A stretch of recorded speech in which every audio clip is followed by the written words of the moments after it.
Thug Daltaí Ghaelscoil Átha Í cuairt Ernest Shackleton inné, chun foghlaim faoi héal an taiscéalaí Éireannach Ernest Shackleton.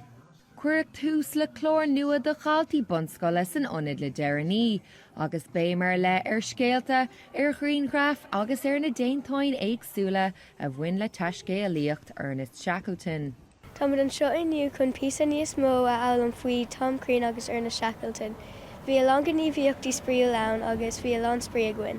Dálamúir a lán faoin Ernest Shackleton agus na turais cúg sé go dtí an Antartach. Cúg sé ceithre bád ceapam an discovery an endurance, quest agus an Nimrod.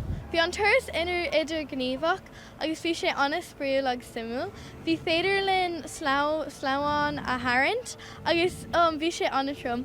Ghlacigh na Daltaí seo páirt i gheardan eile an tachtain se chuain, chun foghlaim faoin na bailí an nearna na taiscéalathe tafada ar an méid a dabhaim siad faoin domhain mór le linn a dorais taiscéalaíochta.